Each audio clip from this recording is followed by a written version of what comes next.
Hi everyone, welcome back to a new episode on All the Cool Kids Are Vegan podcast. This time I've got another guest with me, a very exciting guest. Her name is Guia. She's from Italy. We met on Instagram actually, and she's been living in Mumbai in India the past 4 years. So when I was traveling here, we immediately decided to just meet up. And then we also really decided just to get on a podcast together and talk about veganism. We're also talking about nutrition, especially because that's what she's like specializing in now.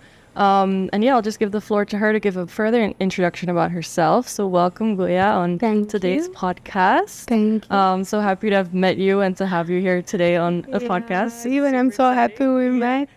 Literally. Do you want to give any other introduction, a little bit extra about yourself? I live in India since 4 years, and before I used to stay in Italy, and I stayed in London as well, but most of my life I lived in Italy. And I came here because of makeup, because I was in my previous life a makeup artist.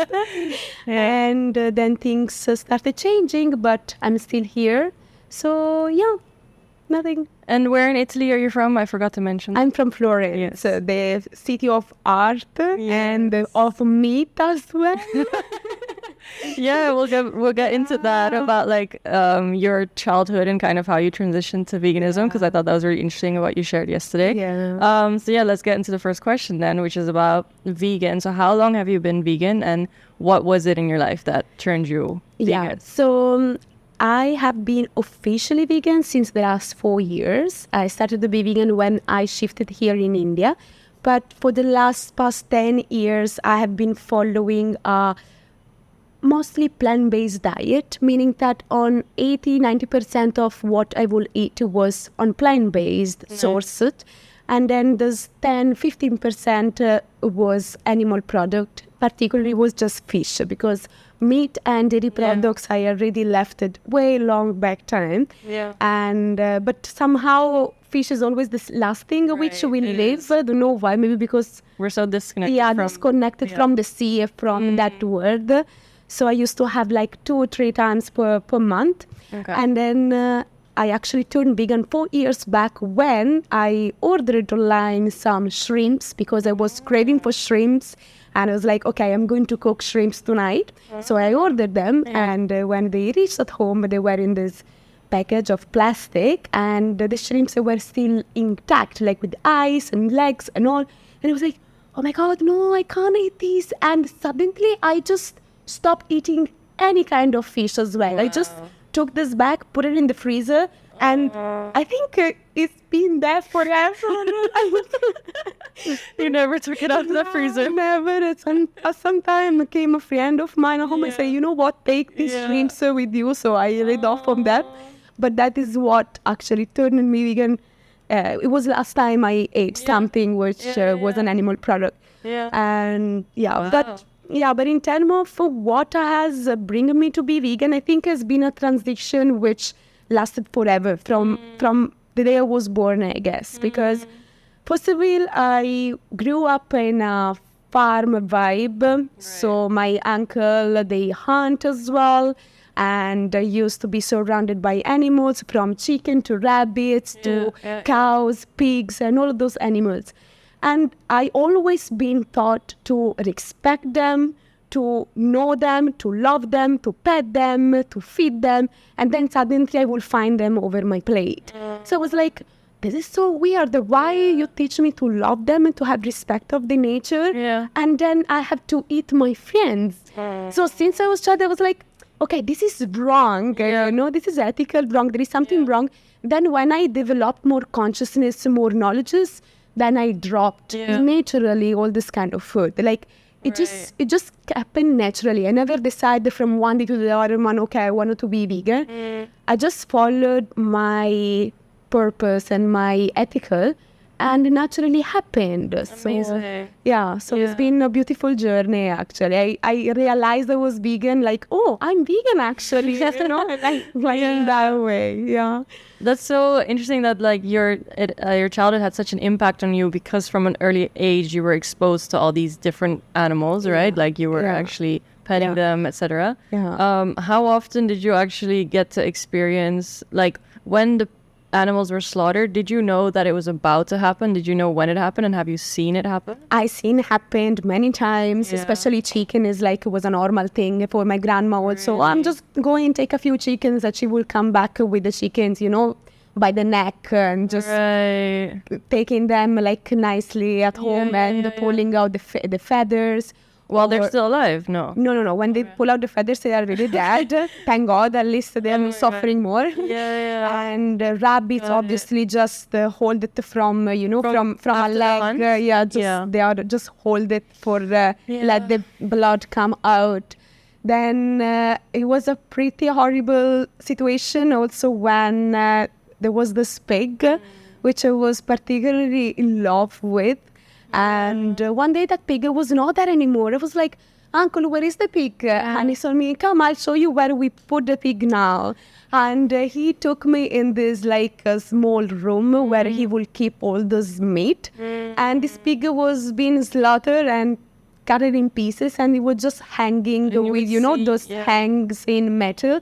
And you would just see dripping blood and all. And I was around 7-8 years old, so it was like pretty harsh, an experience.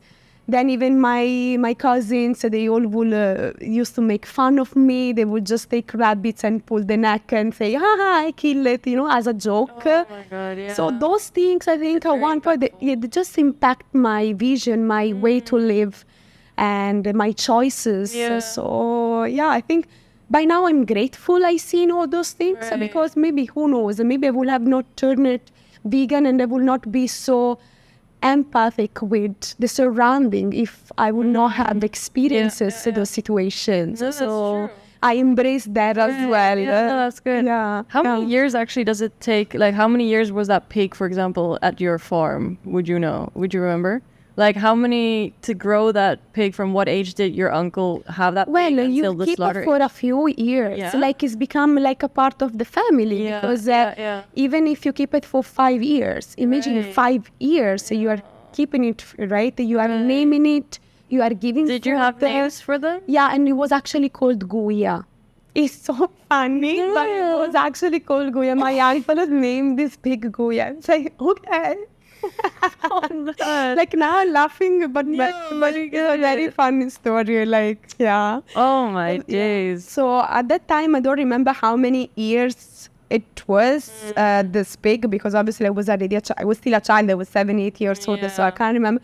But you keep animals for a long time. But even if it's just 1 year, it's it's still still a lot. It's Like, you will not kill your cat after 1 year, Exactly. Yeah. It's so crazy, and I think it takes turning vegan to realize how crazy that is. Maybe if you're not vegan, you're like, of course it's a pig, it's meant to be there for a couple of years, and you eat it. And I think it's because in history we've done this, but it doesn't make it ethically right. But because also, I think eating meat is a society thing. Like, if even in the past, just rich people could eat meat, like in the Renaissance and all those past times, So more you are rich, more you can eat meat. So it's becoming a status of importance. Like, I eat meat because I'm rich. I can afford it.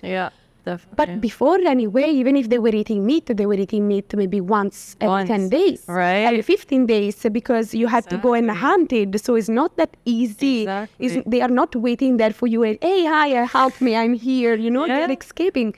So, and now people are just eating meat every alternative day. And it's just crazy. so bad. So bad for the health. I think we'll get more into that as well, about like nutrition. But definitely, like, it's interesting that you've experienced kind of like how it used to be in the old days. Like in my grandparents' age, like they would have a pig to be slaughtered at like a couple of years, and like then you wouldn't be eating pig like every day because of that. And that's actually nowadays we have ready available meat, and it's just our body is just not designed at all to consume like that much meat. Exactly. Our body exactly is not designed for that. Like, we don't have sharp teeth. We don't have clubs. We don't have a short intestine, which are all characteristic of a carnivorous.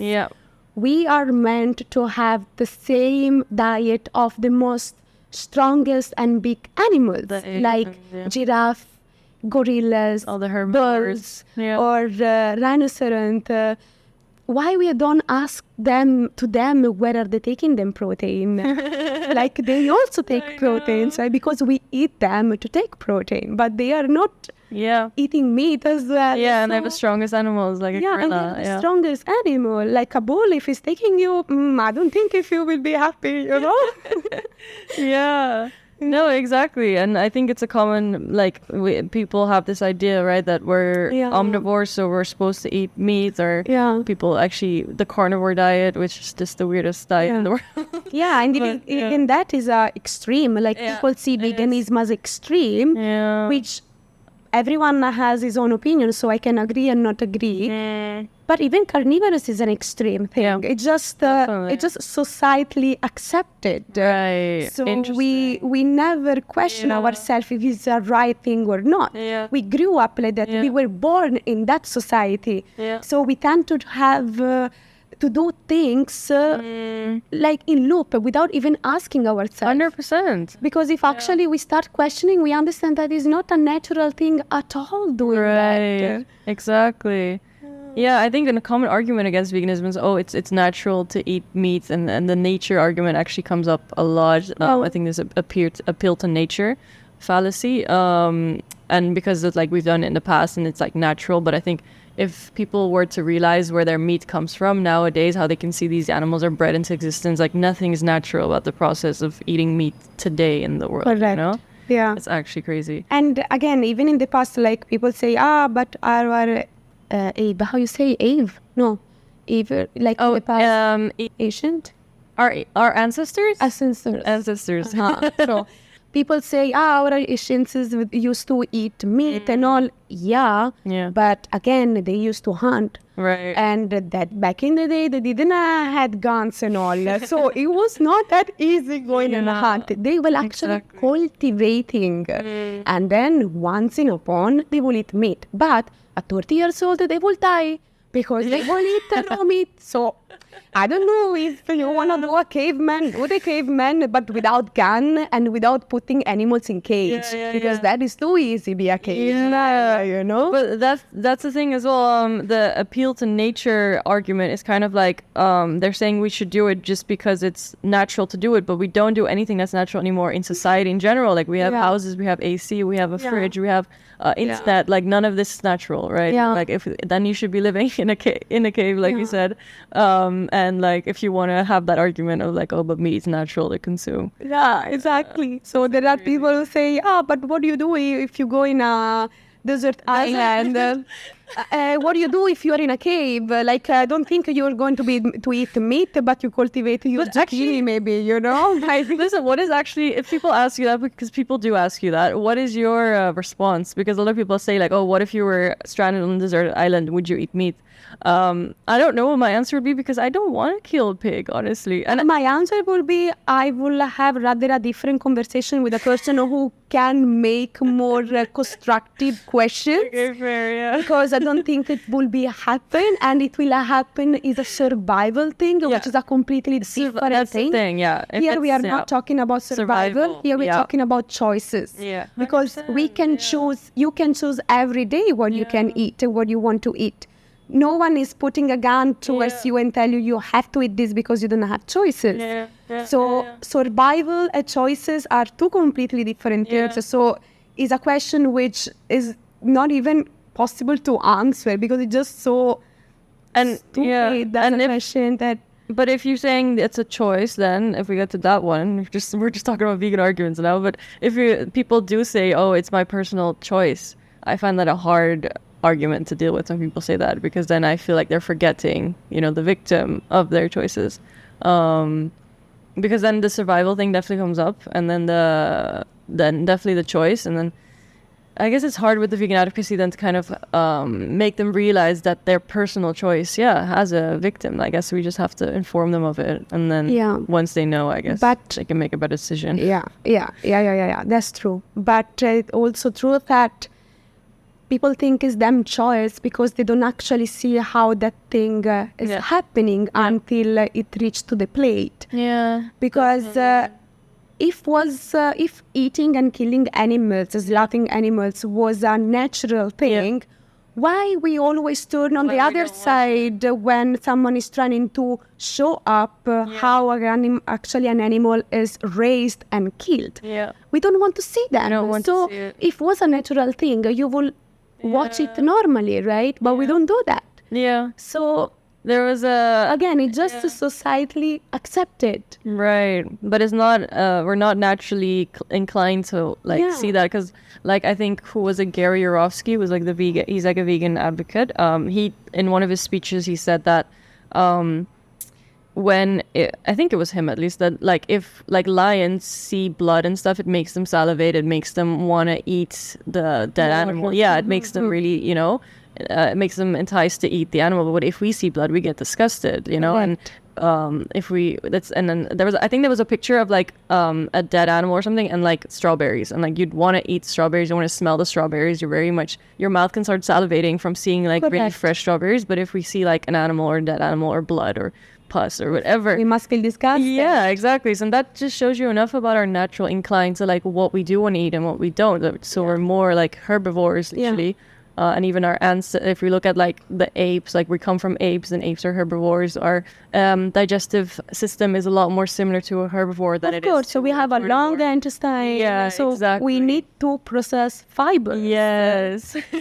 Should we talk about this then? Because I think you just recently, you said you did holistic nutrition. Yeah. So could you share a bit about that, and what have you learned from that, and then Yeah, the animal so- products in that? Yeah, definitely. So during the lockdown, I was like everyone, I guess, pretty bored at one point. So I thought, you know what, I want to learn more about food, because I always been a healthy freak. Yeah.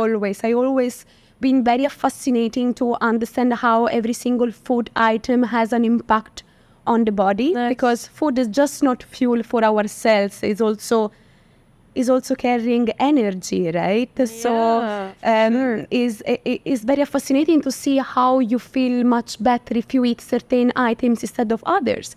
So I thought, you know what, I want to learn more about this. So I enrolled myself in a school online to become a holistic nutritionist and integrative nutritionist. Yeah.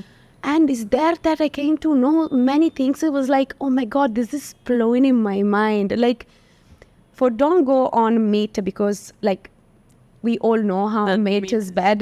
We know, but just people don't want to listen. So I'm going to talk about dairy. I'd love to So what is happening about dairy on Yeah. our body is that they create an inflammation in our digestive system.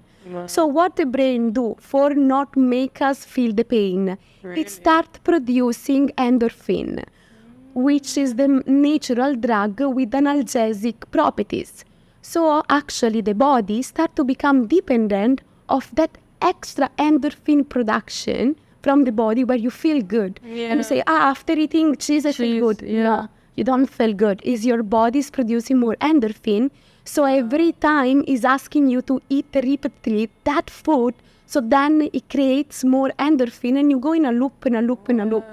So if actually you stop eating dairy products even for a week, Yeah. your taste bud completely change, because Yeah. again, we are not permanent. Every single cell of our body is expiring every 30 days, and the taste bud every 7 days. So if you stop eating something for a week, Yeah. in the brain, maybe you think I want, but then your palate doesn't recognize anymore that food.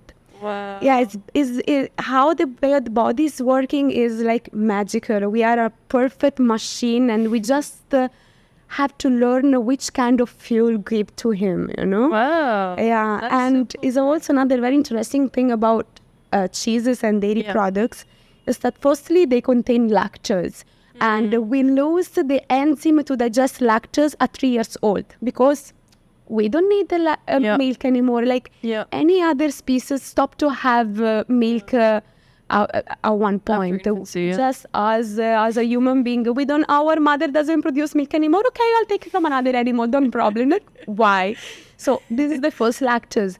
Then you have casein. Casein also is something which acts like a glue in our stomach, in our digestive system, which basically goes on the surface on the intestine, blocking the body to absorb all the nutrients. Wow. So when you say, I have a glass of milk because it's good, but no, actually no, because you are stopping your body to assimilate all the nutrients from other food which you're actually eating. So if you could take 100% of nutrition, maybe you'll take 10%. Yeah. And then obviously you fall sick, you start having acidity. And then again, you think that milk is helping acidity. So again, you have milk and you get in this loop over and over. Yeah. And then last but not least, dairy products has 3 times more hormone level than a human being, which 3 times more is devastating for the body. Yeah. Like, we are complaining and taking medicine for regulate our system, where actually we just need to eat right food. Yeah. Because the food is our medicine. When you eat right, you don't fall sick. Like, I can be the biggest example, because it's been 10 years I don't take any kind of medicine, and my body is healing naturally.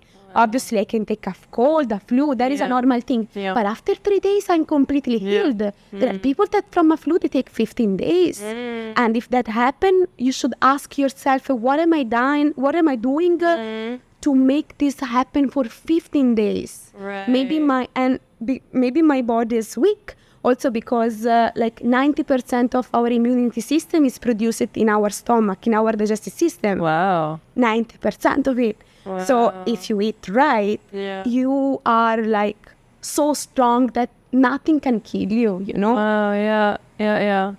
That is just so like important to know, and like legit food is our medicine. Like, Yeah. it's so true. Yeah.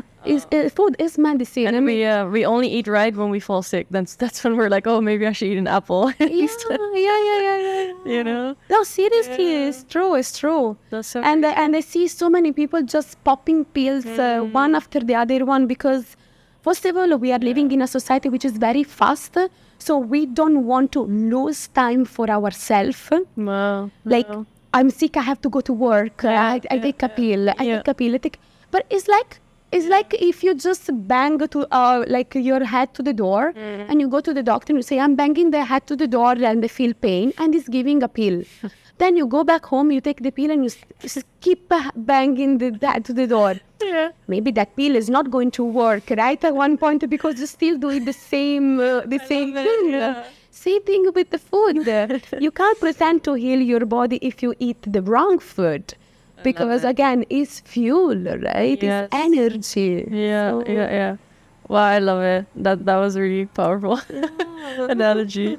Exactly. So true. So then talking more about nutrition, what is your current diet like? Because I remember yesterday you said as well that you don't eat a lot of processed food, and your partner as well, that he doesn't, he's not fully vegan, but you guys both just don't eat processed food, and it was very impactful for his health. Yeah. So could you share a bit more about what your current diet is? Yeah, so my diet is, I prefer to say plant-based over vegan. Yeah. Oh, nice. Yeah. Because vegan doesn't mean necessarily healthy. So if you think you can go ahead with Oreo and French fries all day long, but that doesn't make you a healthy person. Yeah. So when you say actually plant-based, immediately you think that is grain, fruit, vegetables, seeds, everything that grows naturally. Yeah. French fries, they are not growing on a tree, you know? Like, there are certain things which we have to take care about. Like, obviously, it's normal once in a while eating something from a package. But again, why would you do that? You are just poisoning your body anyway. Because there are so trans fat and horrible items inside those prepackaged food that most of the people doesn't even know, because no one reads the nutritional fat, the ingredients. People read the nutritional fat. Okay, 20 calories. But have you seen from where those 20 calories are coming from? Because it's fat and transient fat, 20 calories.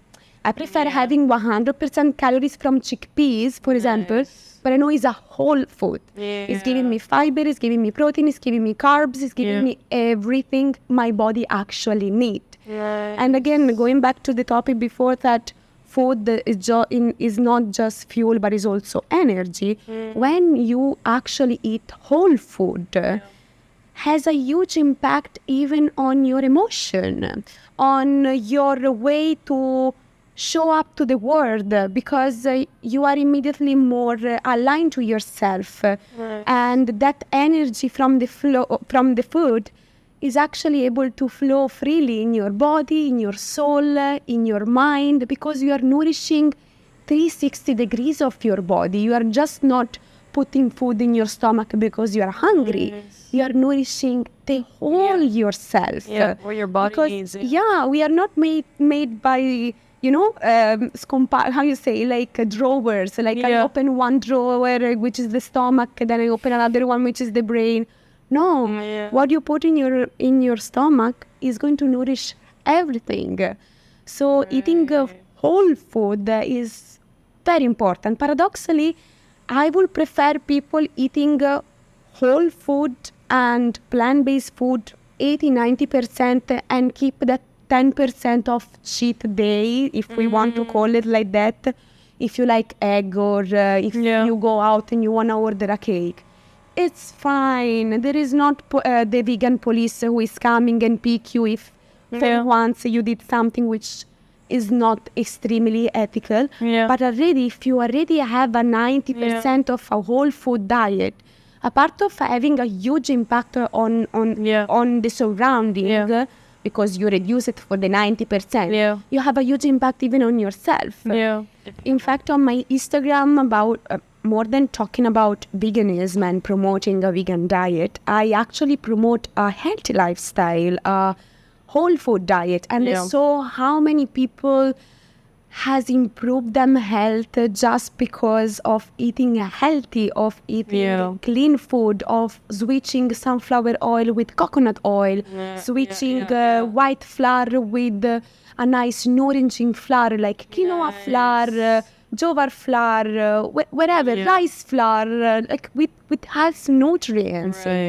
So that also is a very important fact about eating healthy. On the topic of processed foods, do you actually not eat any vegan? Oh no, you do. You make your own cheese, so you don't eat like vegan cheese from like the grocery store, but you well, sometimes I buy them because I want to taste what is on the market, but I always read the ingredients. Like I'm a very Nazist about that. Like if there is like just already 2-3 items, ingredients which are like, I'm not going with this. But anyway, I'm extremely happy those alternatives are anyway on the market. Me too. Because for people who cannot give up on cheeses, and I completely understand because I'm Italian, so I used to eat a lot of cheese. I understand that for certain people it's difficult, or anyway they miss that taste. So it's fine. Like, why not? Anyway, you're not having cheese the whole day. You're having maybe once in a day or once every 2 days, just a grate on over the pasta. Right, exactly. So, again, healthy food, yes, but not an extremism. Like, even I like sometimes to have a samosa on the road, or like a poha, which maybe is cooked with the same oil since 3 days. But it won't be my choice every day. It won't be my choice even every week. Maybe I will do like once seriously in a month or whatever. So everything in moderation. Yeah, so everything in moderation, obviously. Yeah. But then I guess if people talking about veganism, people can also say, oh, in moderation for veganism. But I think then the ethical aspect comes into it, where it's correct. You were mentioning as well about the advocacy to go about it would be to tell people, okay, you can have 90% plant-based, you can have 10% like animal products, which would make it easier for them to transition. And even though like I think that's great advocacy, because I think that is the way for people to transition by allowing that flexibility. But I guess from like the vegan and animal advocacy part of it would probably say like, no, it's not okay because animals are still suffering even. Absolutely. I completely agree. But again, we cannot be so harsh and extreme at this point in society, right? People they are trying their best to change and to approach on a greener life. So I always say, don't be hard on yourself. At one point, it will happen naturally that you will drop it. Just just follow yourself. If once in a month you go out and you feel having a steak, it's wrong for me because I will never do. But for someone who is in transition, let's allow it's everyone's journey, I guess. it's his journey. Even I used to have fish, but that's true. So we cannot think that from day A to A B we just stop eating meat. If until yesterday we were buying meat at the supermarket and not even questioning ourselves for what we were putting on the plate. As again, I always say, there is not a vegan police who is coming and pick you up.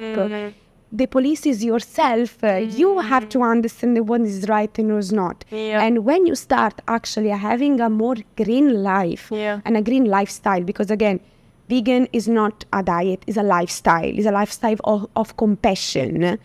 Because if you are compassionate with your diet, immediately you will compassion with people, with the surrounding, even with a small with everything. Like, it's true. Before I used to like crash like a spider if I will see it. Now I'll just take it and put it out. And I look like a freak, but it's actually a normal thing which I'm doing, you know? 100%. No, exactly. So, when you start this path of compassion, it will come naturally that at one point you'll drop the entire thing. You know? So is that the way you go about your vegan advocacy is kind of understanding everyone's journey and giving them that space and stuff? Like, no, my advocacy when people are telling me, but you always eat this and that, you always had in your childhood maybe this and that. I answered like, again, if it was a natural thing killing animals, why you are not watching that thing? Why you're turning on the other side? My mother, for example, is the biggest example because she doesn't eat certain animals because she saw how they were slaughtered. But she eat other animals because she never seen. And when I tell her, let's watch something, no, I can't see, then I cry.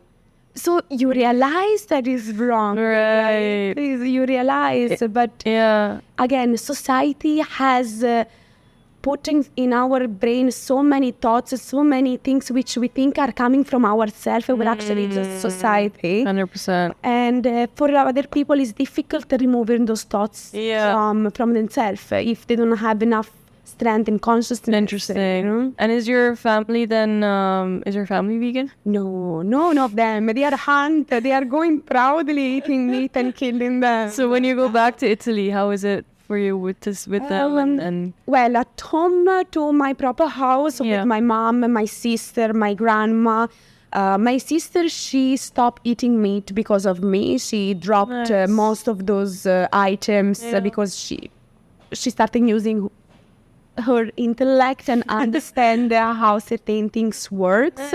So I'm very proud of her. Do you share like videos or something with her, or? I shared privately with her a few videos or just explaining to her certain things. And then again, if you want to listen, you understand how the things are happening. Because if you just type on YouTube now, it just everything is there. Everything is there. It's just that we are not typing those things because we don't want to be aware of. But in Italy it's very funny because when I go there, I actually keep it a secret that I'm vegan because when you go, Italy is famous for meat, dairy products. Like when you go there and say, I'm vegan, they are making fun of you. Like if I'm saving animals and saving the planet and taking care of the planet is a funny thing. There is nothing to be fun of. It's actually my ethical. Like why you have to make fun of it?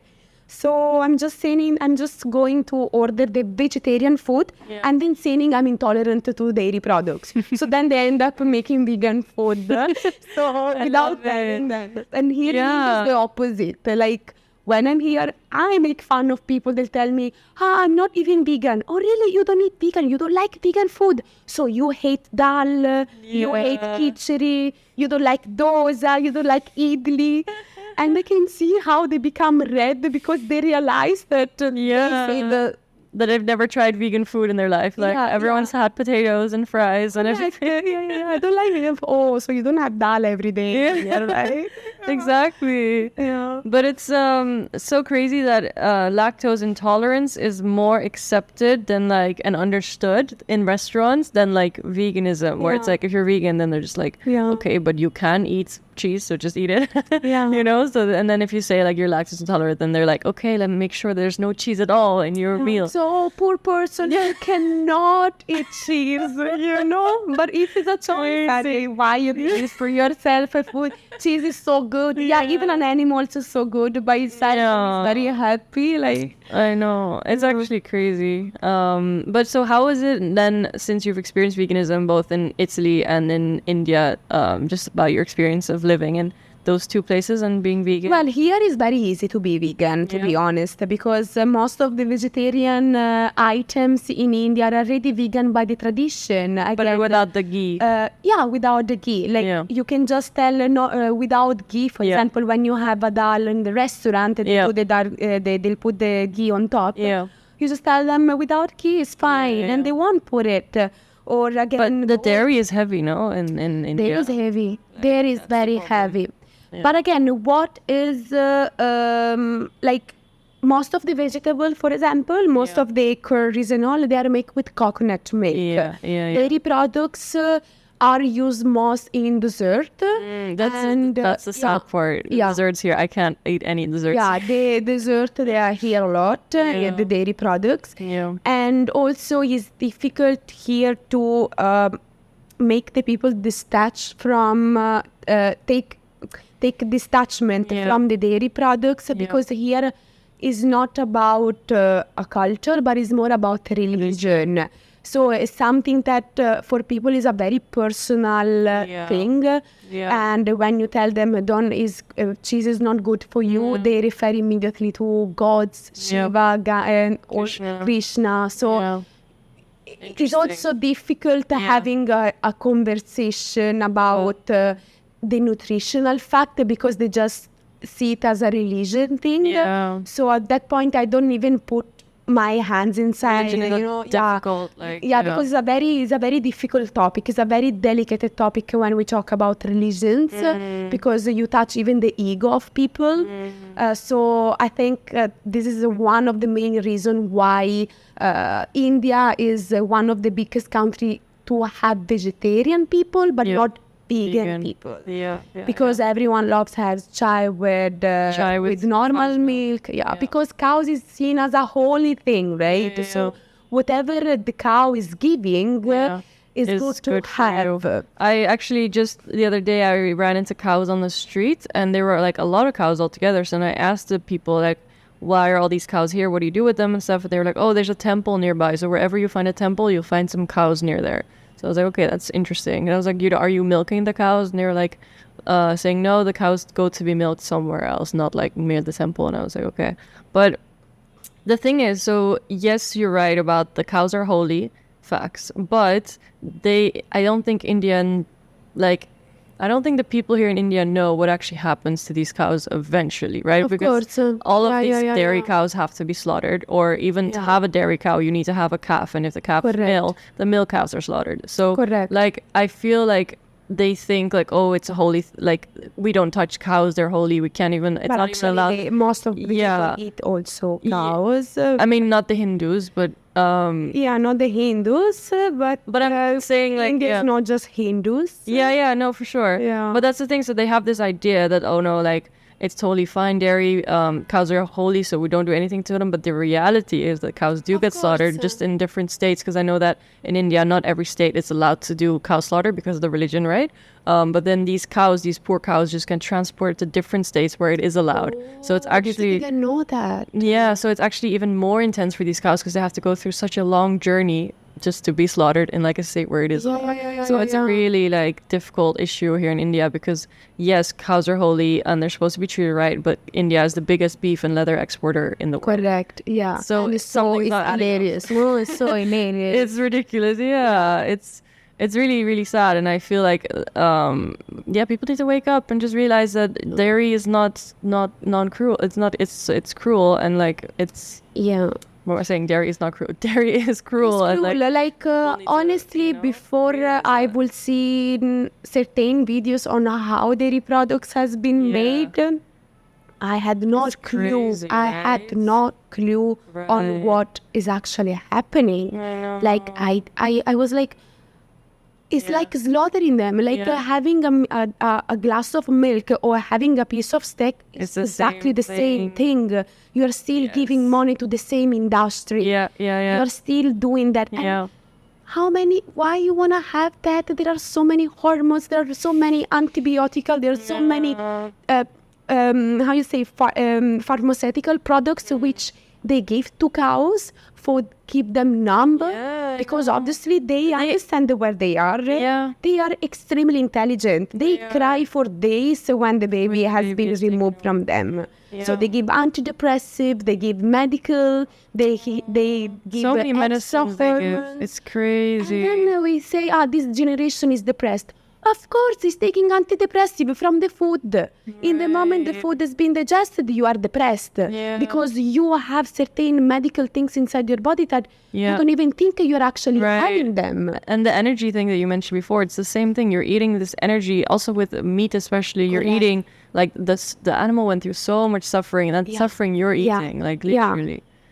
And when an animal, like a human, even a human, like, if you think, a human being, when we have fear, we contract our muscles. The stress, right? Yeah. We release stress and we contract our muscles because we are scared. The same thing happened to a cow. So you actually, I know it's paradoxically and is weird to say, but you are actually eating the fear. You are actually eating the stress of that animal. Right. Because again, we are not just meat. We are emotions.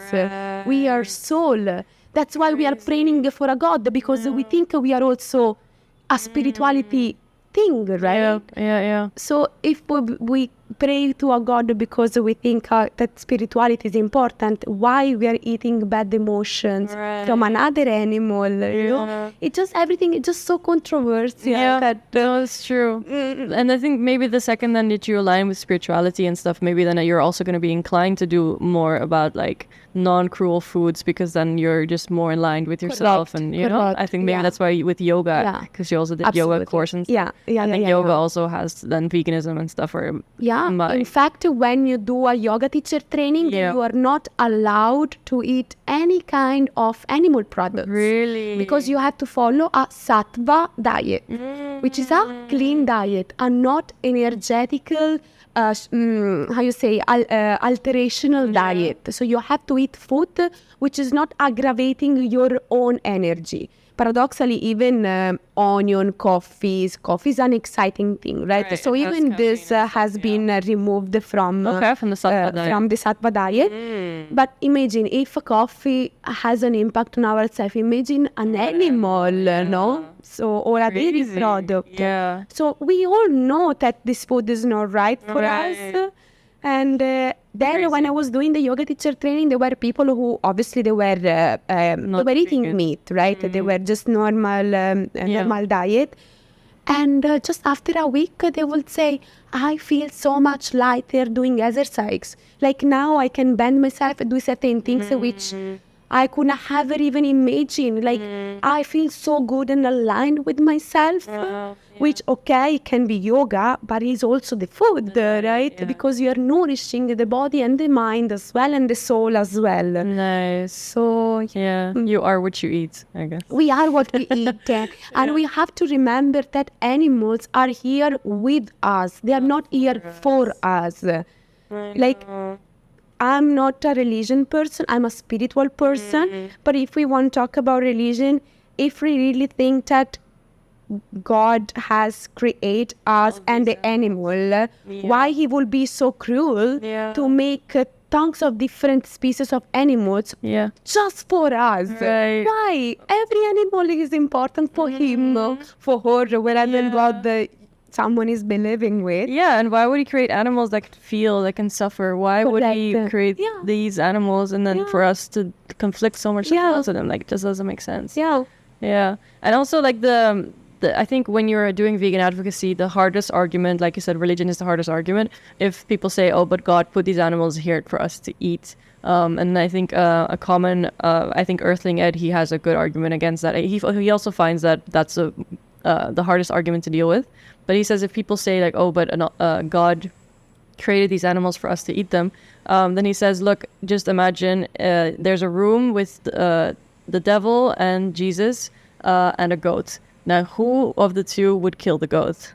Obviously, the devil. Evil. Yeah, exactly. Yeah. So not Jesus and all of it. Like Jesus and God and all of in God would not once inflict suffering and pain. Like that is the work of the devil. So it's kind of just making that realization that, like, of course, it's killing at the end of the day. And it's, I thought it was an interesting. It's actually interesting. And now that I'm thinking, there is also another thing which almost every religion say, don't do to others what you don't want made someone do to you, right? Yeah. Oh, we are doing that. Yeah. We are doing that. We don't want to be in the place of the animal. Yeah, but we're doing it. Yeah. So it's like, this law is for everyone. It's not just for human being. Yeah, exactly. And it's so funny also how we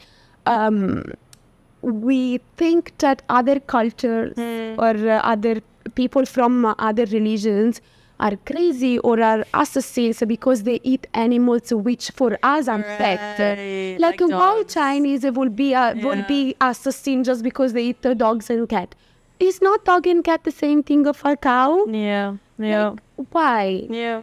In England, in UK, they don't eat rabbit because rabbit is seen as a pet. But everywhere else is eaten. So they can say, the rest of the world is crazy because they eat our own pet, Yeah. So every single animal is suffering in the same way. Yeah. And trust me, hearing a pig be slaughtered is like hearing a baby crying and be raped. Like, I get goosebumps now just thinking. Have you heard it in real life? It's horrible. I get to. It's horrible. I've watched the videos of the slaughterhouses where the pigs get slaughtered, and the screams are like. Is horrible. There is no other way to describe it. I know. And can you imagine the slaughterhouses that people have to work in? Like, the society's eating the meats, which is funding this industry. And can you imagine a slaughterhouse with all these animals and blood and death and like all these people, poor people who have to work in that because they don't have any other choice. They have to make an income. So they work in those. So like essentially like veganism is just for everyone involved. Like it's literally, you know, and people don't realize this, that some people have these horrible jobs in the slaughterhouse who have to see these pigs. And I think there's so many quotes from slaughterhouse workers who literally just like feel horrible because of what they have to do with these pigs. And these pigs are like dogs. They come up, they're trying to be pets by these workers or whatever, and these workers just have to push them into a gas chamber, and like it's just so horrible. And it's like, how do we live in a world I'm like sure this? it is affecting them as well. 100%. Because how people during the war in Vietnam or during the World War II and first, people were coming back and they were mentally sick because of killing other people or seeing blood around. 100%. Imagine working in a slaughter where you actually do that as a job every day for like 8 hours per day. Horrible. And I think actually they said that the rates of the people who like work in slaughterhouse, they also they go towards like domestic violence and stuff, and because all these, of course, I can imagine. Of course, it's affecting you. I cannot imagine how horrible it must be working in those places. Exactly. And it's crazy. Yeah. And there's also, veganism again is not a diet. It's a lifestyle. Yeah. Because we cannot go and do the pacifist people and be aware or be concerned about the global warming when actually we have destroyed like the entire rainforest. It's actually the climate change aspect is so annoying because we don't want to address what is actually killing our climate because we want to consume meat and we want to consume dairy, but these are so destructive to our planet, and it's just so sad that we're not addressing exactly that. Correct. And this is the answer which I give to most of the people when they say, oh, this is so hot, the global warming. Say, if you want the things change, you have to change your diet because your diet has a huge impact on the world. You are essential for this revolution. Every single person is important because the ocean is made by drops of water, and the ocean will not be so potent and so big if every drop was essential, right? Oh, I love And that. we are the same thing. Exactly. Be vegan is the revolution of love. Is a revolution which start on the plate and is embracing in every aspect of the life, in every single part of the life. So again, it's not a diet; it's a lifestyle. Yeah. That's so beautiful. Veganism is a revolution of love, because that's literally what all we're trying to do is spread love and compassion. Yeah, love, compassion, correct. Yeah, exactly. So let's turn it back from veganism to you and how veganism changed your life, your personal life, your professional life. Because I know you were a makeup artist, now you're transitioning to being in holistic nutrition and everything. So how has veganism then impacted your personal and professional life? Yeah, veganism and be vegan had a huge impact on my lifestyle and also my work-wise. Yeah. In terms of personal life, again, when you are vegan, you are developing more compassion. And I became a very compassionate person, not just towards my people around me, but also about myself. And be vegan is giving you the biggest advantage to live with a clean conscience. You just feel so aligned, and you just feel that is the right thing to do. I think until people don't try to be vegan even just for a week, they will not understand what I'm trying to saying. Right. But I bet everyone that even for a week you are eating non-veg, you eating veg, you avoid non-veg, you will feel the difference. How you start thinking, how you start acting is beautiful. It's just like a whole transformation for yourself. And in terms, it's beautiful. It's beautiful. Like, I don't know how to explain it. Just so beautiful how your life get improved just changing one thing in your diet, stopping eating animal products. Just that it makes a huge impact on yourself, on the surrounding. So I think if I would go back, I would do exactly the same thing over and over. And in terms of work-wise, yes, has impact as well that, because since the last 10 years, I have been a makeup artist. In Italy, I used to do for fashion and for runways, and here in India for Bollywood. And at one point, I started to question myself, and it's like, I cannot be vegan and then buying products which the professional products which we use for professional work, they are all tested on animals. Now, finally, things are changing, and even how we were discussing yesterday here in India, finally there are many brands which are not allowing anymore the animal testing, but many countries are still mandatory. Like in China, for example, and in Japan, even products which are vegan friendly, if they want to hit the Chinese and Japanese market, they have to test on animal first, and then they can enter in the market. Oh my God! So, and then working in Bollywood has made me realize how much waste and how much pollution, how much plastic is produced every single day. And since again, saying it again, veganism is not a diet but a lifestyle. Is a lifestyle where you want to have less footprint ever possible on this earth. You want to live creating less problem ever to this planet. And I just felt it was not aligned anymore, be part of an industry which is actually destroying our world, part of destroying our world. So I said, okay, this is not anymore for me. Like, I cannot going with my tote bag to do grocery store, to don't buy plastic, and then be one of the first one to work in that industry where plastic is wasted. I buy makeup products in plastic, in things which are not recycled. So it's like, I'm sorry, but this is not anymore for me. Like, yes, there are good money in because Bollywood is huge, but there is not money who can pay your moral and your ethical. So I prefer to have a life which is aligned with myself than just pretend to be someone at home and on Instagram, and then at work be part of something which doesn't represent me. And it took me time to obviously process this. Because I have been doing this since the last 10 years. So obviously it became part of me. I always did this as a job, you know.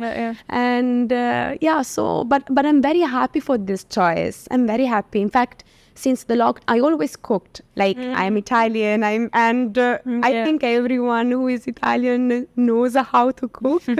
And I used to be like the sous chef at home of my grandma, so always looking and helping her since I was a child to cook. So I developed a very good way of cooking, and like this how you say that I can pair easily food. I can understand how to pair food even if I never tried. I can imagine how it will stay. Natural cook. Natural cook. So this is what I want to do in my life. I want just to cook. I want just to spread all the information which I have collected in my last years, and to spread how it's beautiful and important eating healthy and vegan as well. Amazing. So how do you go about creating your meals? Do you have like inspiration that you look on Instagram, like vegan meal, like? Well, I as I said, I love cooking. So you're just always experimenting. I always experiment. Even when I came in India, there were so many items which I never seen before, and I was so curious to try, to taste, and to think how I can create something out of it. So I think cooking since I was a child has helped me to develop this flavor and this taste bud in my brain, which I already know how to pair them. But obviously how in every job, and especially in artistic job, because even cooking is an art, you have to have creativity. I get inspiration obviously on Pinterest, so I follow other I would say colleagues who cook and get inspiring by them. Like if they do something, I can take that ingredient and doing actually this other thing. Like every other job, I guess. Like architecture take inspiration from other architecture, or makeup from other makeup artists. So every job obviously has his own guru, his own inspirational thing. Nice. And what's your favorite? Sorry to interrupt. What's your favorite meal to cook? Do you know? Do you have a favorite? Yes. I go like every month. I have a different favorite food, nice. which I cook every day, and they say, "Bas, now I can't have it anymore." So since I live in India, I'm a lot into obviously Indian food. I developed a lot Indian taste buds. Amazing. So recently, one of my favorite quick meal to go is chilla. What is that actually? Chilla basically is like a savory, I would say, crepe, which is based by chickpea flour, and then it's flavored with tomato, with coriander, with different spices. Kind of like an omelette vibe, Correct, right? it's like an omelette. Chickpeas, so chickpeas you often use as a replacement for like omelets. Yeah. Then I love doing curries. And experimenting in general with the different food. Like today, before coming here, I put to marinate some blossom banana, which is the flour, because I got inspired by Pinterest and I saw someone making a fish and chip out of that. So I was like, okay, I have to try this out. I love experimenting. And then when I go home, I finish to cook it, because now it's in marination in my fridge. Okay, take some time. Takes some time. All right. Well, let me know how it is though. Yeah. That's so cool. But I love cooking Indian food. Yeah. Honestly. Yeah. So then what's next for you, given the fact that you've now discovered that you really, enjoy cooking so much, you like sharing that as well on your Instagram about nutrition and everything, healthy lifestyle. So then what's next for you? So my next project is opening my own vegan cafe. Because Amazing. I think that fork is the most powerful weapon which we have to change the world. 100%. Eating, after breathing, eating is the gesture which we do more often. Wow, And yeah. if already we can change that, Yeah. 90% of the problems will be solved. So I want to make people happy and make people understand how it's beautiful eating in a certain way by feeding them. Because I think it's the best way to make them understand and feel with them palate how it's beautiful eating vegan. And also because the people think that vegan food actually has a taste, but vegan food, it can be just bread, it can be just pasta with tomato sauce. But yeah, I'm planning to open my own vegan cafe, which is not in India, it's not in Italy, it's going to be in another country, which I don't want to say for spoiling. But I'm working on that. And so exciting. So That's I amazing. think... Can't wait to see it happen. Like, I can visualize every single part of this. It's going to be amazing. That's amazing. I want to be part of this revolution actively. I feel like super nice. Instagram for me is very limiting because I'm a very social and human person, and be on the screen, it's just not for me. I love seeing the expression of the face of people when they eat good food, and I want to be part of that. That's so nice. So even if it can be just a small cafe and I can influence 15 people, those 15 people one day they will influence someone else. True. So true. We are a chain. Amazing. I love that so much. That's so exciting. I think with that we can kind of wrap up the podcast. That was beautiful. Yeah. Any final things that you want to share about anything? Actually, what are your final thoughts you want to share? Yeah, if you are looking to be vegan, or if you are trying to have a more clean life, again, do not be hard on yourself. Nice. Give yourself time. Listen to yourself. When you are going to the grocery store or you are eating, think if that chewing for 15 minutes is worth a life of someone else, because it's actually someone else who lost their life. And start documenting yourself. Watch those videos. Right. Cry about, and something will change in yourself.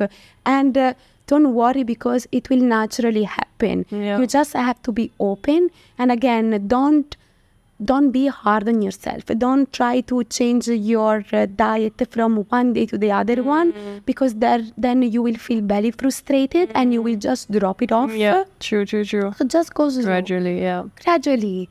Like, Nice, inform yourself and talk with people, try new food. Well, thank you so much for being on my podcast. You shared so much beautiful wisdom and love and good vibes. So thank you so much. Thank you. It was lovely to be here and talking about something which for us is very important. Yeah, exactly. So I hope we get to inspire someone of our listeners. Yeah, with exactly. This podcast. Yeah. Thank you, Guia. Welcome, Farah. And thank you everyone for listening to today's podcast, and we'll see you next time. Yeah, bye. Bye.